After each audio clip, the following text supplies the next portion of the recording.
Hello, welcome. My name is Skywards, and this is First Time Art Time, Printmaking Edition. We have a speedball printmaking kit that you can get at any art store, and an ink pad found on Amazon for like $10. The design is a waitress with her head on the serving platter. Sketch time! Here we go. I'm doing the old-fashioned method of using parchment paper and ink, doing it on both sides and then kind of pressing it in to create this the sketch. Learned that in high school. Haven't done it since high school, and I'm far away from high school. So we'll see how it works. I already know how it works, but you'll see in like 10 seconds that it really doesn't work.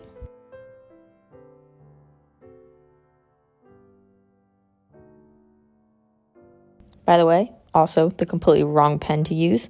It smeared everywhere. Oh look, nothing. Cutting time! As you can see, I did go over the sketch with an ink pen. Pretty true to the actual sketch, so it was perfectly fine. I just didn't feel like filming it. Now we can watch the horrendous first cutting session. Never used this tool, never did anything. I was not too confident in the tool that they gave me. I was like, how is this going to do all these tiny things? I picked the hardest design ever, so many tiny areas, but I thought for the big areas it was going to do well, and it did. Another lesson learned was do not use the cutting tool, the printmaking cutting tool, towards you, because you will slip because your little pad of rubber is not sticking to the desk, and then you'll cut yourself on your thumb kind of pretty badly, and for the next 3 weeks be very concerned about it.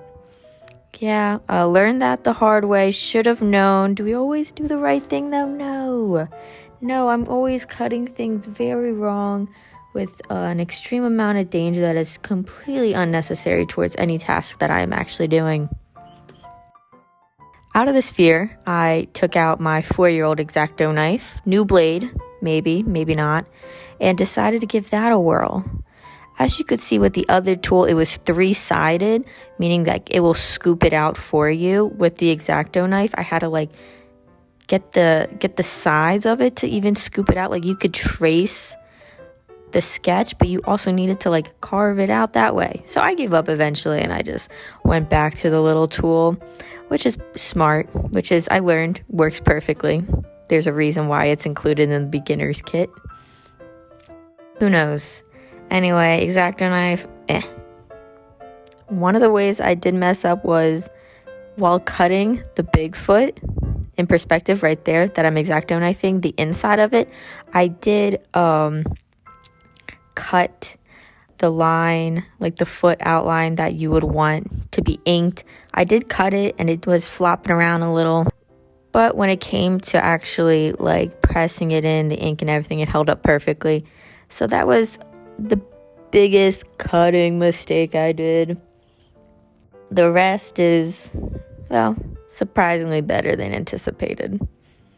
Oh, not me picking. Yeah, with the X-Acto knife, I was picking. Just picking at it. And it was, gross. Looking back, it's gross. We're back to the cutting tool. As you can see, I went for a horrible angle. Not horrible, but I wanted to show you that, it was actually how far I was digging in to the rubber mat. The fingers, I was really winging it at that point. I did not care. I was just hoping and praying it was going to work, because I was like, why did I draw this design? And then it had so many tiny cut-ins. The platter had to be cut out around the hair. I was going to do the hair. Then I decided not to, which was a smart idea. But even the face, the outfit, which I think I did off screen, I needed the utmost concentration, and filming does not allow me to concentrate that well. Oh, the neck, not bad. I'm looking at it, it's not bad. Now we get to the face. As you can see, my head is constantly in frame. It is because I was concentrating so hard on not bleeping this up. And I was so afraid I was going to do that, because I was like, how are you going to use that tool and chip away at the eyes, at the nose, the mouth? I was very concerned. Luckily, came out pretty well. But I was sitting there like, I don't know. We're just going to wing it and hope for the best. I don't know if I carved it out enough, this or that.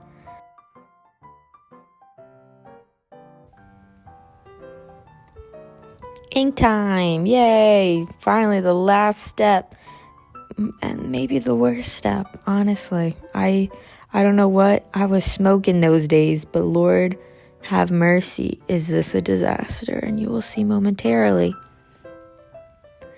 Showing you a little up close kind of thing, seeing how it turned out after I kind of touched it up a little. And now you can see the biggest struggle of 2023 for me was figuring out how to ink this time with this tiny ink pad. As you can see, I'm pressing it in to the actual stamp when stamps get pressed into the ink. But oh my God, it's painful to watch. I've watched this a few times. It's painful.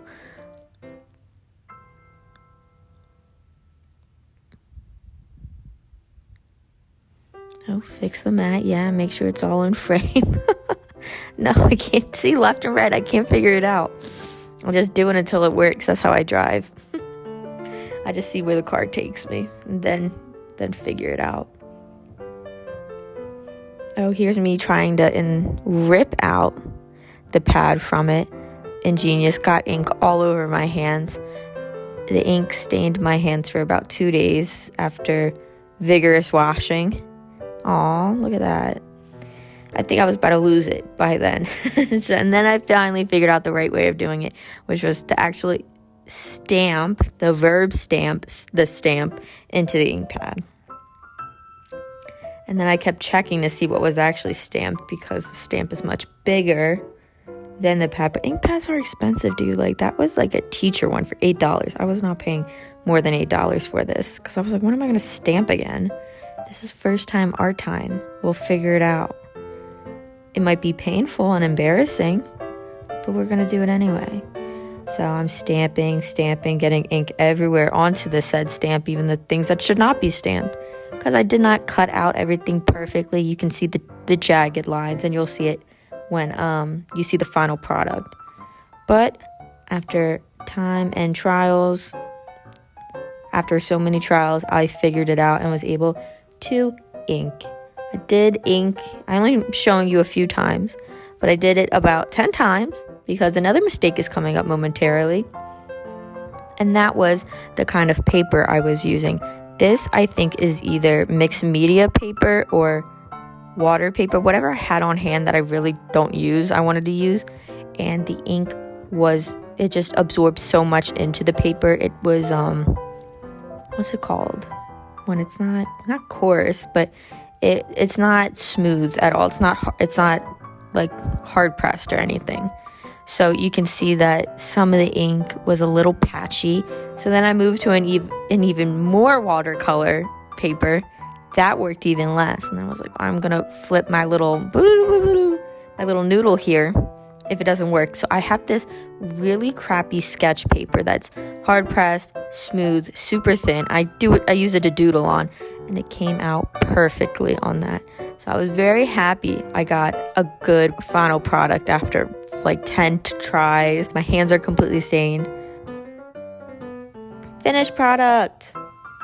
Let me just say, I am extremely shocked by how well I actually did this project. Usually I do something, I have this great, perfect, imaginary idea of the art, of the project, and I never reach it. But this one, I gotta say, I was so shocked this design actually worked. I thought it was way too complicated, way too small. This is my first time. The face is gonna be completely expressionless. It literally would be no facial features whatsoever. But it turned out so well for my first time. And with that, I would like to say thank you for watching. Have a great one. Go pet a cat. go eat some chocolate. And that's all I got for you today. Skywards out. Boo!